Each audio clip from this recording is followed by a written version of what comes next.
L. 3 comments 0 vote. Chapter 7. Do you have the courage to resist fate?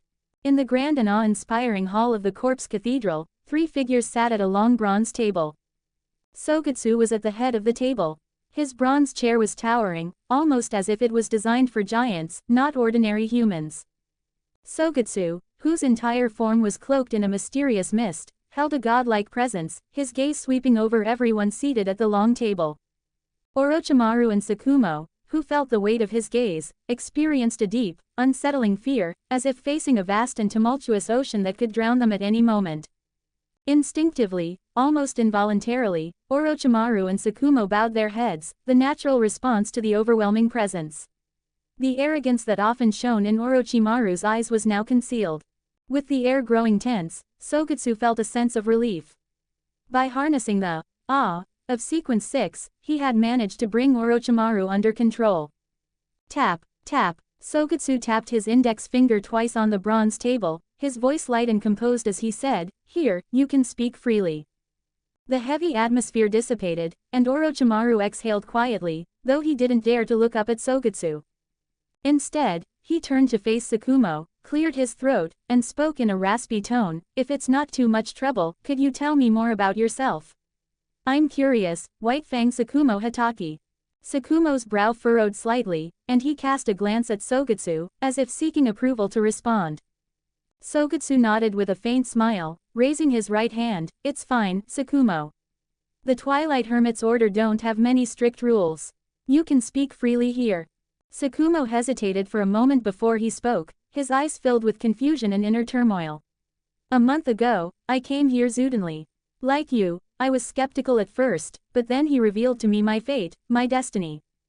Revealed destiny? Orochimaru's ears perked at this word, but it wasn't the destiny part that caught his attention, it was the idea of a revelation. His eyes widened with shock as he grasped the implications. "He told me that I would take my own life in a month," Tsukumo continued, his expression bitter as he sighed deeply. "And the evidence suggests that I've already set foot on that path.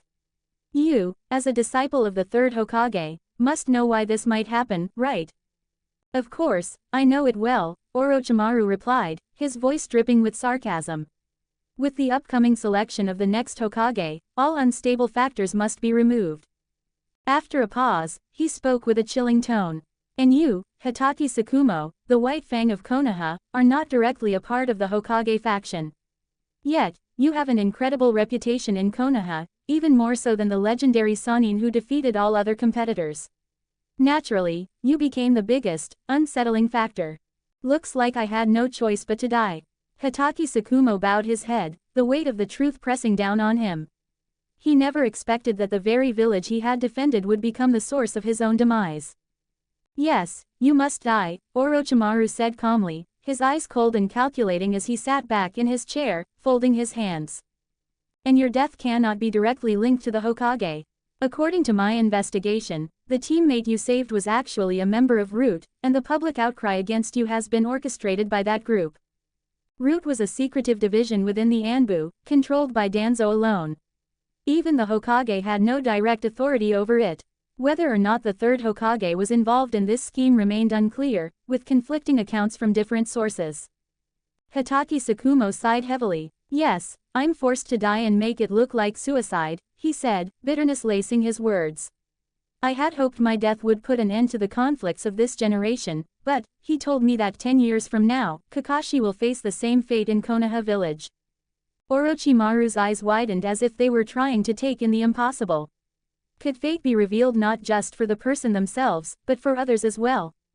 He instinctively flinched, his mind recalling the words of Tsukumo, words that spoke of possibilities beyond what even Orochimaru had imagined.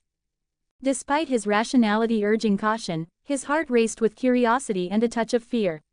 He turned his head slowly, not daring to look directly at the person standing before him. Instead, his gaze settled on a spot on the bronze table, focusing on a single index finger resting there. His voice, usually cool and composed, held a hint of reverence as he asked, "Could you tell me what my destiny is?" The idea that someone could unveil the future, his future, was irresistible. It was a greater lure than the secrets of immortality, which had long held his fascination. Your future, the figure replied, letting the words hang in the air, each syllable drawing Orochimaru further into the unknown. Sogetsu paused deliberately, letting the suspense build. Orochimaru, who was watching intently, felt his eagerness grow. Sogetsu grinned slightly, then spoke with a playful tone, "You've lost everything." Boom. The simple words were like a bolt of lightning from a clear sky, sending shockwaves through Orochimaru's mind. It was as if his mental computer had crashed, leaving him utterly confused. What does "lost everything" mean? Tell me, what exactly have I lost? Orochimaru demanded, his composure slipping. Even someone as composed as he couldn't stay calm facing such a grim prospect. Cold sweat trickled down his pale skin, and his light golden eyes trembled, betraying his fear. The literal meaning, Sogetsu replied, observing Orochimaru's spiritual aura. The fear in his soul was palpable. Satisfied, Sogetsu continued, "You've lost your position as the fourth Hokage, your beloved teacher, your closest friendships, your dreams. Everything, until there's nothing left to lose. But hey, the good news is, you're still alive." Tisk, Tsukumo, who sat across from them, couldn't help but wince at Orochimaru's reaction. He almost felt sorry for the snake ninja. Orochimaru, meanwhile, was in shock. He sat down heavily, his eyes glazed over. His first reaction was disbelief. This couldn't be true, could it? But then reason took hold. With Tsukumo's cautionary tale before him, even a 1% chance of that future was too much to bear. Sogetsu felt a thrill of satisfaction as he watched Orochimaru's emotional breakdown. This was a rare sight, and he enjoyed every moment of it. After a moment, Orochimaru seemed to regain his composure. He exhaled deeply, his face turning stoic once more. He glanced at Tsukumo, then back at Sogetsu. "If he's here," Orochimaru said, with a hint of curiosity, "does that mean his fate has changed, thanks to you?" "In a sense, that's right," Sogetsu replied, leaning slightly forward and resting her chin on her right hand. "But you have to have the courage and will to challenge fate. Are you truly committed, Orochimaru?" He didn't make promises lightly, there was always a cost hidden behind the gifts of destiny. Orochimaru nodded, understanding the implication. He slowly rose from his seat, with the docility of a lamb before its shepherd, and lowered his head, the pride in his demeanor dimmed. "I am willing to pledge my loyalty and my life to serve the will of the Lord. Under the Lord's guidance, I seek only to break free from the constraints of destiny." "Excellent," Uchiha Sogetsu replied, a hint of satisfaction curling his lips. His eyes sparkled with approval. Finally, after 15 years of waiting, all the conditions had been met, and he could take the first step toward his grand plan. Asterisk asterisk asterisk asterisk asterisk asterisk asterisk asterisk. Support me on my Patreon and read up to 15 early chapters. URL. 4 comments 0 vote. Chapter 8. Konoha Hospital. Orochimaru awoke from his dream with a sudden jolt, sitting up straight with a cold, penetrating gaze that felt like it could cut through steel. His eyes darted around the lab, taking in his surroundings with keen alertness. The research room was empty, filled with the familiar scent of disinfectant, and the sky outside the window was still shrouded in darkness. Back already, he muttered, relaxing his tense shoulders and leaning back in his chair. He glanced at the clock on the wall. Only about 10 minutes had passed since he fell asleep, but the dream had felt like at least half an hour. It was clear that time flowed differently in the mysterious, corpse cathedral he had visited in his dream. Orochimaru rubbed his temples, his expression hardening as a flicker of fear and anger crossed his face. Adam, the enigmatic figure he encountered in his dream, had left him with a cryptic warning, "Be careful of the third Hokage and Danzo." Orochimaru wasn't surprised by the cautionary note about Danzo. Their collaboration had grown more secretive, delving into projects that defied Konoha's rules and ethics. Even though they worked together, Orochimaru knew that betrayal was always a possibility. He didn't want to believe it, but the fate of White Fang, a fellow ninja who met a tragic end, was a grim reminder to stay vigilant. As he thought about his next move, Orochimaru opened a scroll, deleted the final paragraph, and rewrote it. Research into wood release is progressing well, but more test subjects are needed. It is hoped that additional inmates from Konoha prison can be provided for the experiments. Yours sincerely, Orochimaru. He sealed the scroll with a cynical smile. Fate, let's see what you have in store, he murmured, his purple eyes half closed as he contemplated his next steps. Meanwhile, in a different location, the black mist began to recede like a receding tide. Uchiha Sogetsu slowly opened his eyes, the throbbing pain in his head causing him to wince. In the corner, a brass candlestick that had been burning brightly was now extinguished. White smoke filled the room, carrying a distinct aroma that permeated the air. Keeping a sequence 3 dream weaving is exhausting, Sogetsu said as he gently rubbed his temples, hoping to relieve some of the pressure. While it wasn't a complete fix, it helped ease the burden a little. He exhaled deeply. For a group of 10 people, the mental strain means the dream can only last 10 minutes. The Hermes brass candlestick was the focal point for creating the dream.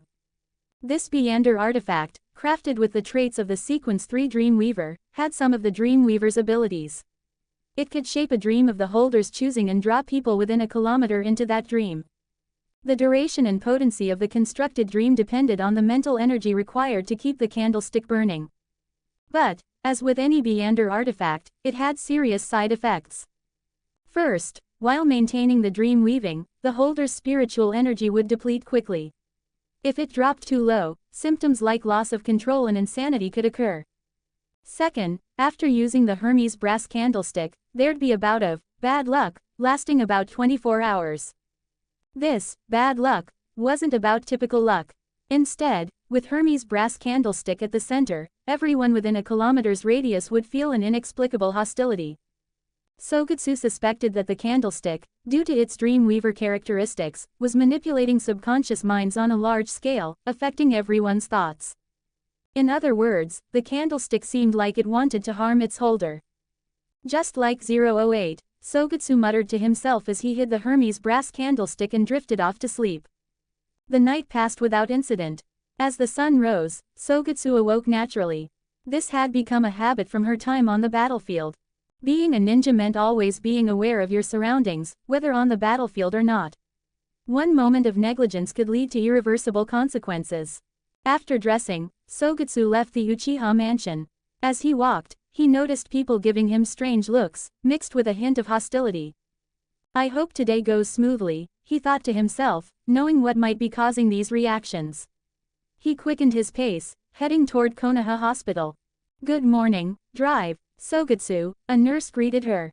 Morning, Drive, Sogetsu, said another. Is Dr. Sogetsu here? A colleague asked. Sogetsu nodded and kept moving, hoping to avoid any unnecessary incidents. Fortunately, Konoha Hospital was a fair distance from the Uchiha mansion, well beyond the reach of Hermes' brass candlestick. Otherwise, Sogetsu would have seriously considered not coming today. After all, his patient was someone with a rather violent reputation. As Sogetsu made his way to the top floor office of the hospital, he straightened his clothes, took a deep breath, and opened the door. The scene that greeted him was enchanting. The soft morning sun streamed through the floor-to-ceiling windows, casting a golden glow across the shoulders of a woman. Her long blonde hair was tied into a ponytail, cascading down her back. Her face was delicate, with a beauty that seemed to defy her nearly 30 years of age. Her skin was as smooth and radiant as that of a baby, and her eyelashes were long, fluttering slightly as she dozed off, her head resting on her hand. Sogetsu could see why Tsunade topped the list of the most attractive women in Konoha. She had earned her title as the Queen of Hearts, Tsunade Senju. But the serene scene was abruptly shattered as Tsunade woke up. Ah, she yawned, stretching her arms with a vigor that was far from elegant. The movement caused her ample chest to heave, forcing Sogetsu to look away, his inner voice chanting, "Don't look, don't look." He fixed his gaze on the floor, doing his best impression of a meditating monk in the face of such close proximity to certain distractions. "Hey, kid, you're here," Tsunade said, her eyes half open, her pink lips barely parting as she spoke. She still looked half asleep. "Sorry, I was out late last night, playing a few rounds of cards." Sogetsu had to resist the urge to comment, instead replying with practiced calm, "Tsunade-sama, if today isn't a good time for treatment, I can come back tomorrow." Senju Tsunade was, technically, one of his clients. But why, technically? It was simple, because this woman had a habit of not paying him after her treatments. "Don't worry about it," Tsunade said dismissively, waving a hand. "Just today, I made a ton of cash last night." Uchiha Sogetsu was startled by this declaration. Tsunade, making a fortune, he thought to himself, that's interesting. According to Nina World's law, whenever Tsunade had good luck, it usually meant someone else was in for a bad day, and it was often someone close to her. "Alright, Tsunade-sama." Sogetsu kept his thoughts to himself, but the way his eyebrows twitched made it clear that he was more than a little concerned. Out loud, though, he replied, "Understood, Tsunade-sama." He didn't dare question her. The last thing he wanted was to end up on her bad side. "Thanks for your help, kid," Tsunade said with a rare touch of warmth in her voice. She straightened up in her seat and added softly, "Without you, I might still be lost in the shadows of the past." "It's no problem, I'm just glad I can help," Sogetsu replied with a gentle smile. His eyes turned a deep red, and the three tomo of the Sharingan appeared. "Ready when you are, Tsunade-sama. Let's begin the treatment, just try to relax." "Okay, I'm ready," Tsunade replied. The look in her brown eyes softened as memories from long ago began to resurface, and she started to let her guard down. Genjutsu. Wish fulfillment. Sogetsu made a few quick hand signs, and his Sharingan spun rapidly. But this was just for show, the real magic happened within his mind. He focused his spiritual energy, and a burst of light appeared in his eyes. Hypnosis. Through his mental vision, he saw the door to Tsunade's subconscious mind open. This was his chance. Let's see how deep this suggestion can go, Sogetsu thought as he carefully entered the depths of Tsunade's mind, implanting a subtle psychological suggestion. Asterisk asterisk asterisk asterisk asterisk asterisk asterisk asterisk. Support me on my Patreon and read up to 15 early chapters. URL. 1 comments 0 vote. Chapter 9. Are you so unlucky? Goodbye, kid. Tsunade's cheeks were rosy, and she waved to Uchiha Sogetsu as Sogetsu stumbled out of her room. On the other hand, Uchiha Sogetsu was looking utterly drained. His eyes were dull, his legs wobbly, and he had to lean against the wall to keep from collapsing. Just to clarify, he hadn't used any hypnosis to do anything inappropriate to Tsunade. It's really not easy to give psychological cue to a cage-level ninja's island of consciousness, he muttered to himself, his restored spiritual energy already dwindling. After 2 consecutive attempts, he could hear faint whispers in his ears, a sign that he might be losing control. Next time, he thought, I won't risk it like this. It could lead to serious consequences if he wasn't careful. Dr. Sogetsu, are you okay? Asked a medical ninja passing by, noticing him leaning heavily against the wall as he left Tsunade's office. The look on his face suggested he had some pretty wild thoughts about what had happened. Without even checking his own spiritual aura, Uchiha Sogetsu knew what that guy was thinking. He quickly explained, I used too much chakra while treating Tsunade-sama. Yeah, I get it, the medical ninja said with a nod, patting his own chest to emphasize his understanding. Don't worry, drive, Sogetsu, your secret is safe with me. My lips are sealed. Uchiha Sogetsu grimaced, his mouth twitching with frustration, a bead of sweat forming on his forehead. I'm telling you, I really was just treating her. Of course, the other ninja replied with a sly grin. No need to explain, I'm rooting for you and Tsunade-sama. Before Uchiha Sogetsu could respond, the guy scampered off, looking like he'd just uncovered the biggest secret of the century. Damn it, Uchiha Sogetsu swore to himself. If he weren't worried about losing control, he'd give that guy a piece of his mind, using the full power of his psychic abilities to play mind games with him. Despite the curious stares from medical ninjas and nurses along the way, Uchiha Sogetsu finally made it out of the hospital, a couple of tears rolling down his cheeks. But they weren't for the reason everyone thought.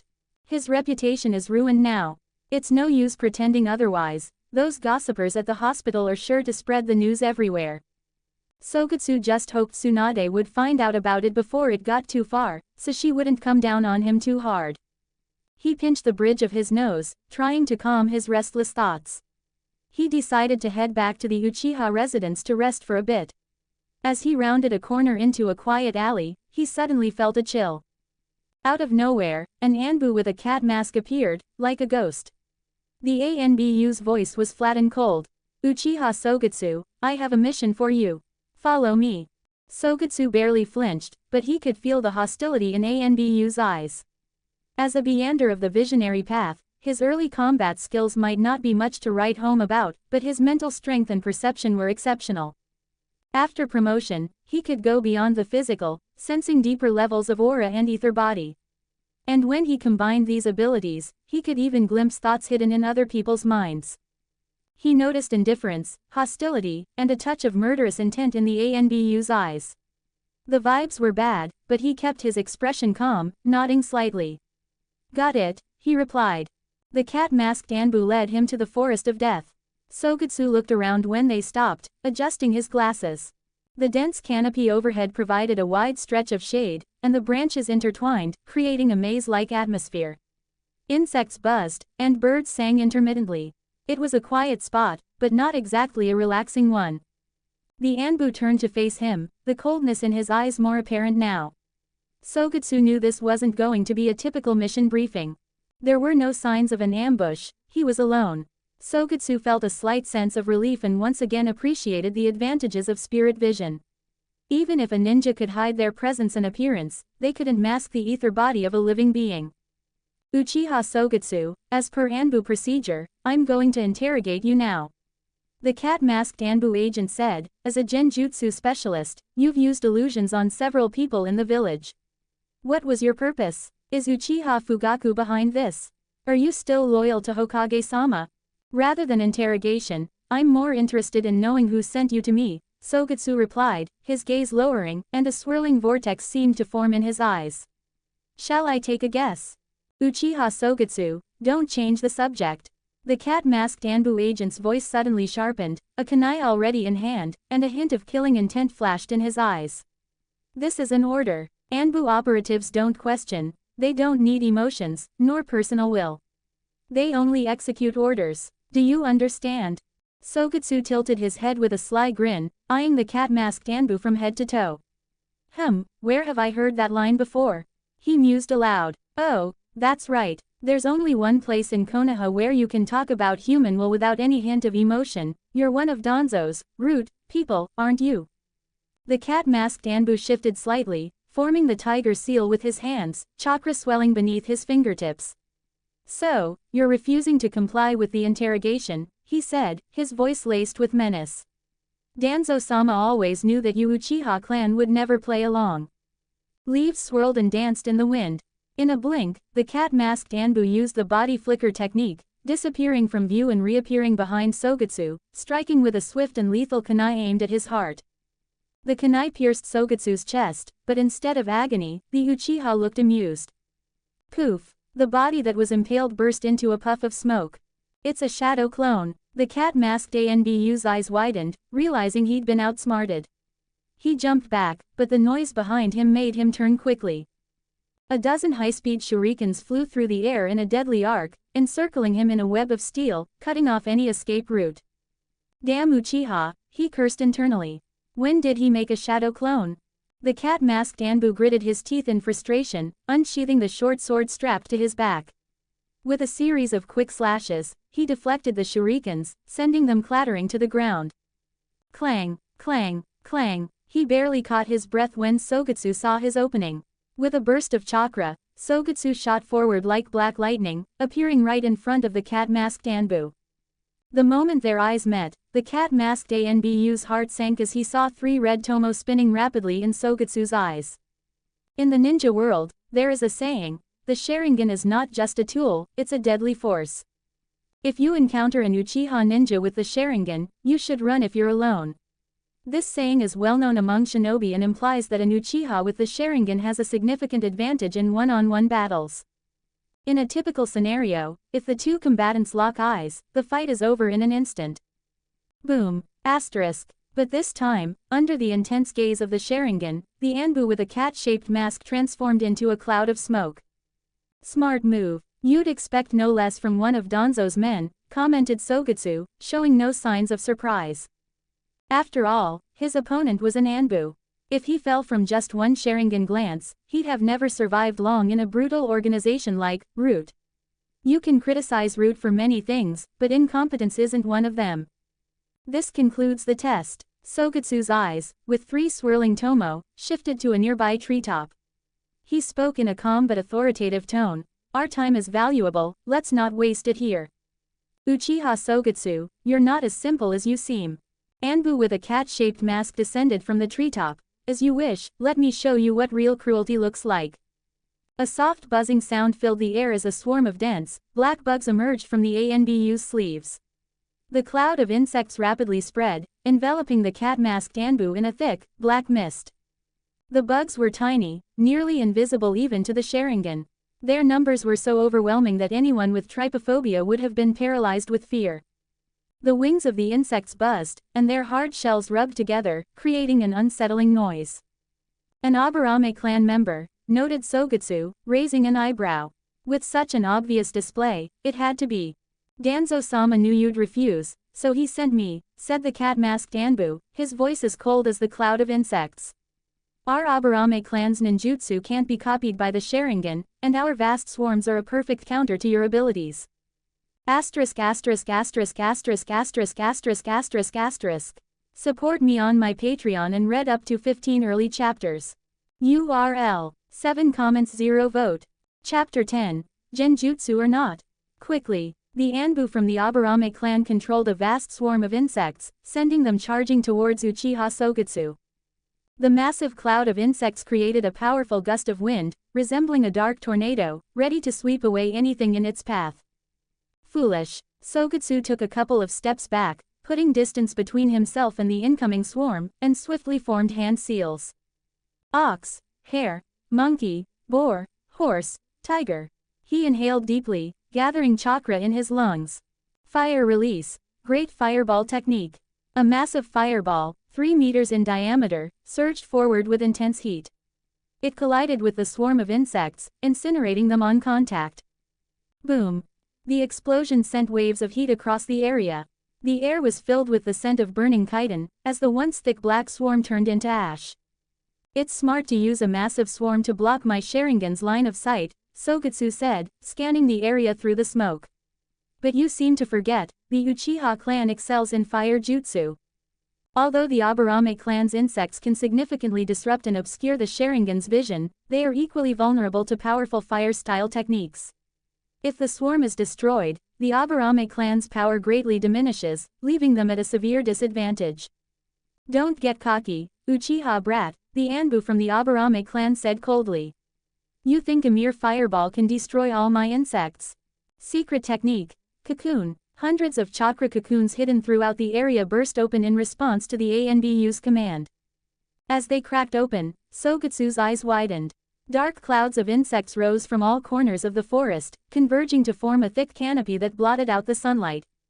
It was like the entire forest was alive with swarms of insects, each moving in unison, filling the sky with a black, ominous shadow. That many? Sogetsu's pupils shook, clearly shaken by what he saw, a sudden realization flashing through his mind. To control such a massive swarm of insects, you must be the genius Ryoma of the Aburame clan. Oh, the Uchiha kid knows about me. Ryoma Aburame seemed a bit surprised, but didn't hide his identity. I heard Fugaku mention you, Sogetsu replied, his forehead breaking into a light sweat. The situation was clearly getting out of hand. The Aburame clan genius, second only to the clan leader in insect manipulation, with the best infiltration skills in history. Few in Anbu can rival you. And you're one of Danzo's most trusted subordinates. Ryoma maintained his hand seals, issuing an ultimatum. Uchiha kid, I can spare your life if you give up. If not, under Danzo-sama's orders, I have the right to execute you on the spot. Damned root, you dare do something like this. Sogetsu gritted his teeth, eyes filled with anger. Remember, I was transferred to Anbu by Hokage-sama himself. If I die here, how will Danzo explain this to Hokage? Uchiha Sogetsu tried to use genjutsu to control Konoha Jonin and conspired with the Uchiha clan to rebel. Ryoma's voice was cold, with a hint of mocking. What do you think of that explanation? You're framing me. Sogetsu stared at him in shock, as if he couldn't believe what he was hearing. Hokage-sama, he'd never believe you. You're wrong, kid. Ryoma's words were filled with sarcasm. Hokage-sama will believe it. No matter how absurd the excuse, he'll go with it. Your misfortune, being born into the Uchiha clan. Your bloodline is cursed.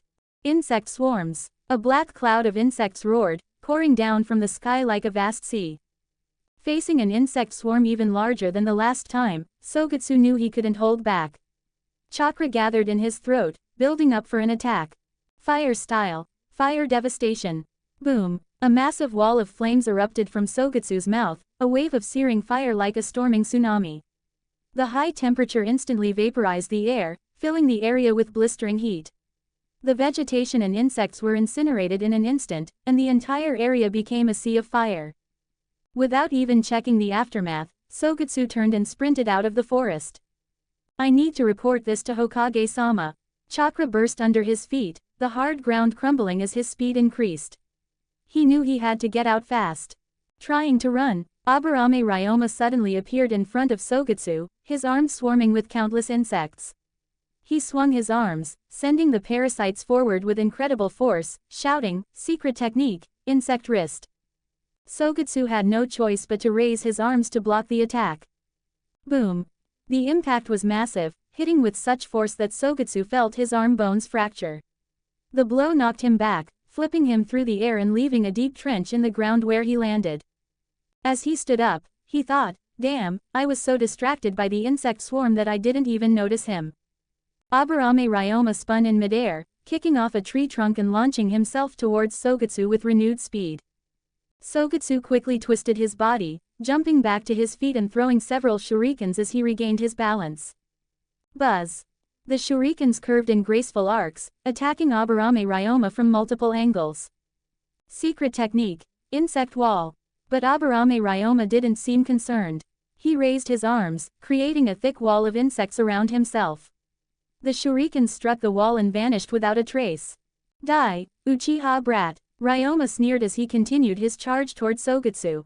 But just as he was about to reach him, Sogetsu smiled and pulled back with his right hand, gritting his teeth. Squeak. Aburame Ryoma suddenly stopped in his tracks, as if he had been grabbed by something. He looked down to see that more than a dozen thin threads had wrapped around his body, holding him in place. These threads were incredibly strong, resistant even to his destructive insects. It dawned on Ryoma, is this the Uchiha clan's shuriken throwing technique? That's correct, Sogetsu replied, biting down on the silk threads to hold them taut. With his hands, he quickly formed a series of hand seals. The Uchiha are known for more than just fire release and Sharingan. It's you who will die, Aburame Ryoma. Fire style. Dragon flame jutsu. Boom. A searing heat surged into a fiery thread, rushing forward like a roaring dragon of flames, engulfing Aburame Ryoma instantly. The intense flames, known for their destructive power, pierced through his wall of insects as if it were nothing. Ah! Aburame Ryoma screamed as he was set ablaze and collapsed to the ground. I did it, Sogetsu panted, his eyes focused on the burning fire with a look of disdain. Did you? A voice from behind caused Sogetsu's hair to stand on end. It was the last sound he expected to hear. You're too happy too soon, Uchiha brat. Secret technique. Insect swamp. Suddenly, the ground beneath Sogetsu turned into a quagmire, and an overwhelming suction force began to pull him downwards. Swarms of insects surged around him, devouring his chakra. He felt his strength fading rapidly, unable to resist the pull of the swamp. Insect clone, Sogetsu muttered as he sank, his head barely above the ground. The first lesson for a Jonin: never let your guard down, Aburame Ryoma remarked as he emerged from the bushes with a mocking grin. Until the enemy's death is confirmed, anything can happen. But it's too late for you to learn that now. Aburame Ryoma looked down at Uchiha Sogetsu, buried up to his neck, and waved his hand to summon more insects. Uchiha Sogetsu, I'll take your Sharingan. But just as Aburame Ryoma was about to gouge out Sogetsu's eyes, he noticed something strange. The Uchiha was smiling. Not just smiling, but wearing a relaxed and contented expression.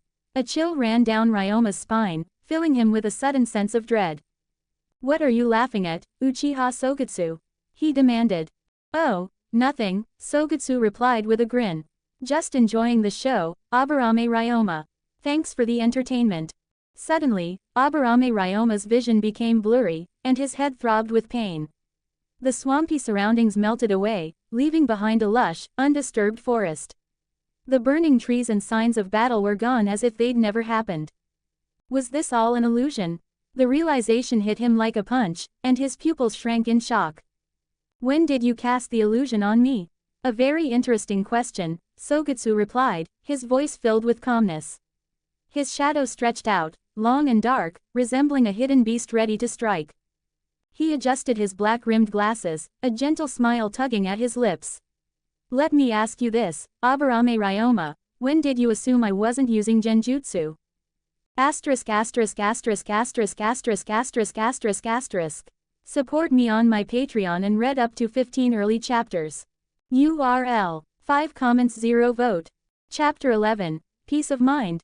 From the very beginning, Ryoma Aburame knew something was wrong. He had been experiencing a creeping sense of dread, but there had been no warning signs, no chakra fluctuations, no hints from the opponent's Sharingan. Just a looming sense of fear that gnawed at his sanity. This isn't right, he thought, a chill running down his spine.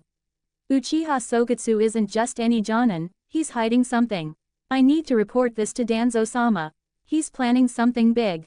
Without hesitation, Ryoma decided to abort his current mission and escape from the Forest of Death. As long as he could make it out, Uchiha Sogetsu wouldn't dare attack him in public. It would turn him into a rogue ninja, drawing unwanted attention from Anbu. However, just as he was about to make his escape, a voice cut through the tension. Running away. That's so Anbu. Sogetsu's voice was calm but mocking. He sighed as if it was all a big inconvenience. Can't you just stay put? The words echoed through Ryoma's mind like a bomb. Pain, excruciating and immediate, exploded within him. He let out a guttural scream, tumbling from the trees to the hard forest floor. His head felt like it was being split open, his nerves on fire. Ah! Ryoma writhed in the mud, clutching his head. Blood seeped from his eyes, ears, and nose, painting a grisly picture. The agony was unbearable, like 1,000 ants gnawing at his brain. Uchiha Sogetsu, what did you do to me? He screamed, his voice filled with anguish. His body convulsed as he rolled in the dirt, his veins bulging from the strain. Sogetsu shrugged nonchalantly, his tone light. Nothing much, I'm a psychiatrist, remember? He gestured with his hands as if explaining something trivial. I just, detonated your mind. The technique Sogetsu used was from the spectator pathway, a skill possessed by Sequence 7 psychiatrists. By destabilizing the target's emotional or psychological state, he could induce a kind of madness, inflicting severe mental damage. But Sogetsu felt a sudden twinge of pain himself. His brow furrowed, and he gripped his head as if to steady himself. Not good, he muttered. Using too many Beyonder abilities in a short time is draining my spiritual energy. He closed his eyes briefly, taking deep breaths to calm the storm raging within. I need to be careful. I don't want to lose control. The power system in the Lord of Mysteries universe was like a double-edged sword. It gave mortals the power to touch godhood, but the cost was madness and loss of control. Sogetsu knew he had to tread carefully or risk becoming just another pile of meander characteristics. He steadied himself and started walking towards Ryoma, who was still writhing in the mud. He had to wrap this up quickly, it was getting out of hand. Aburame Ryoma was in a state of shock. "No, don't," he screamed, the fear evident in his voice. His eyes widened as he watched Sogetsu approach him. He started scrambling backward with his hands and feet, his panic building. "Stay away from me, Uchiha Sogetsu," he shouted, waving his hands desperately as if trying to ward off something monstrous. At that moment, it was as if he had seen a giant dragon. The colossal, pale gold vertical pupils burned into his mind like blazing stars, scorching his spirit and soul. The scales, etched with mysterious runes, twisted and crushed his sense of reason. Was Uchiha Sogetsu truly human? "Are you afraid, Aburame Ryoma?" Sogetsu's voice was low, yet not cold. It had a casual tone, as if greeting an old friend. Don't come near me." Ryoma's back hit a tree trunk, and he had nowhere left to retreat. His face twisted in fear. "What are you, Sogetsu Uchiha? Human, monster, does it matter?" Sogetsu took a step closer, and the sunlight cast long shadows behind him.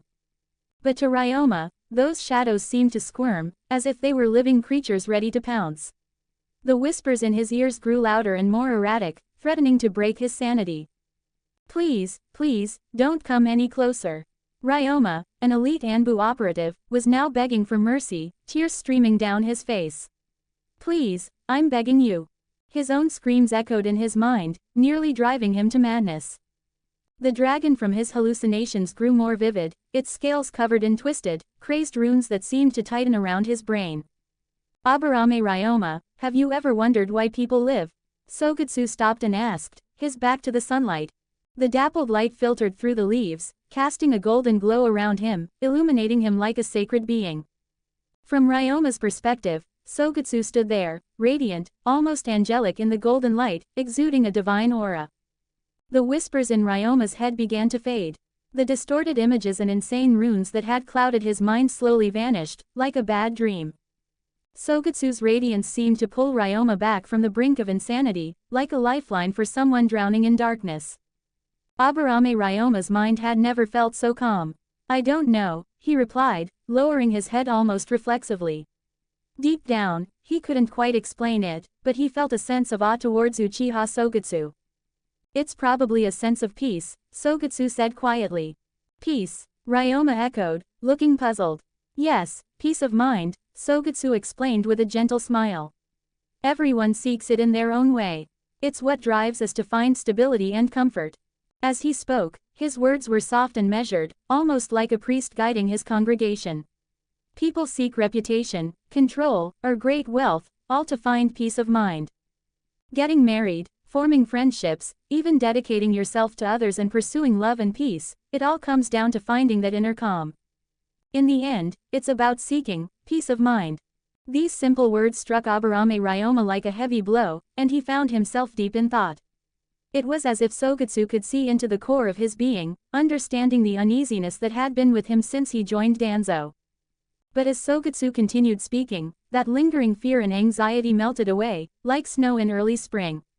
Just one look from Sogetsu made Ryoma feel an overwhelming sense of calm, like a child embraced by a mother's warmth and security. He was wrapped in this sensation, not wanting it to end.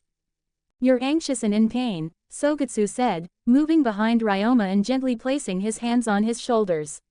Leaning down, he whispered in his ear, "Why not be loyal to me? What could be wrong with pursuing peace of mind?" Ryoma's heart raced, but his fear had evaporated. If he couldn't find peace of mind with Danzo, then what harm was there in choosing someone who could give him that comfort? "Lord Sogetsu." Aburame Ryoma bowed his head with deference and respect. "Very good, Ryoma," Sogetsu said with a smile, reaching out to place his hand on Ryoma's head. "I'll grant you what you seek, peace of mind."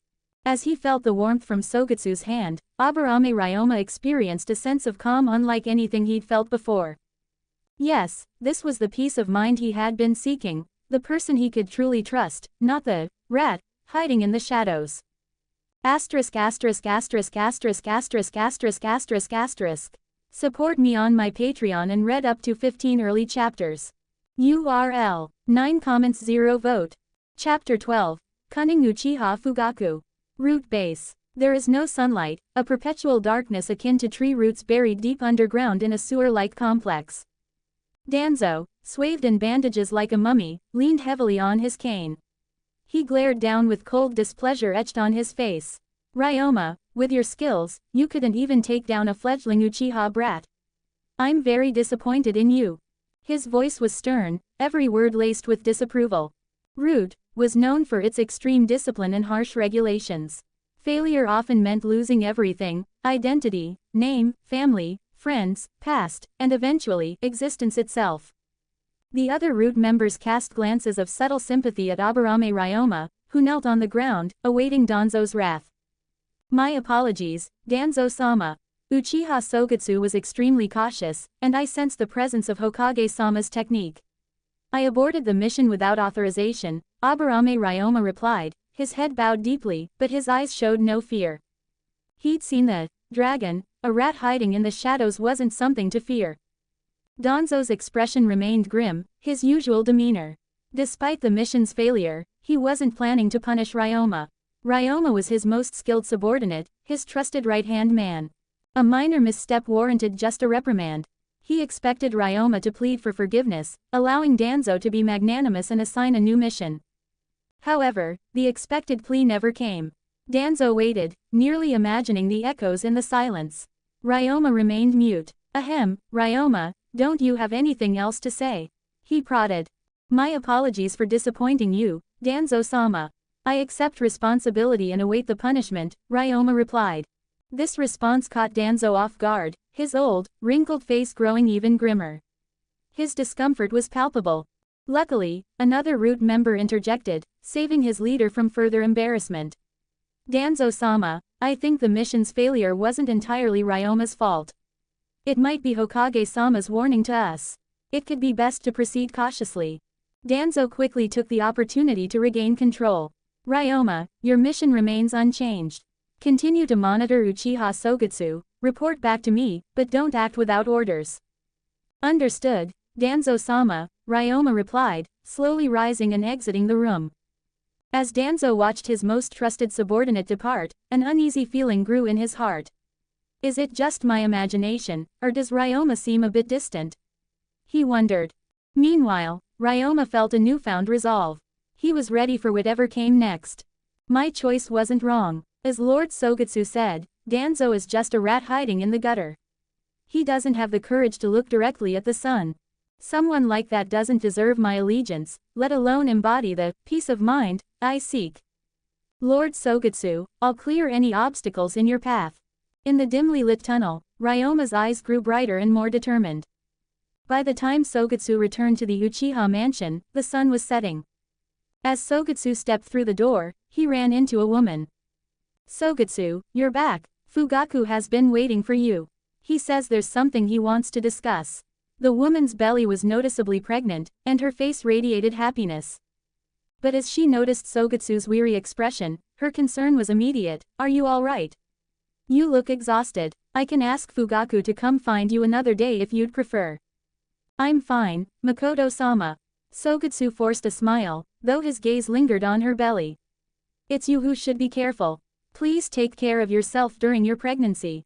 Makoto, well known for her gentle nature, smiled and placed her hand on her growing belly. The gesture was filled with a motherly warmth. It's okay, the baby is still small. I can stay indoors most of the time. I just wanted to accompany Fugaku to see you. Makoto-sama, since Fugaku-sama has been waiting for me, I should go see him. Sorry to keep him waiting. Sogetsu apologized and opened the door. You're back. Uchiha Fugaku was seated inside. When he saw Sogetsu enter, he gestured for him to sit down. Looks like you've been through something. Sogetsu, who knew Fugaku's subtle way of probing, considered his words carefully.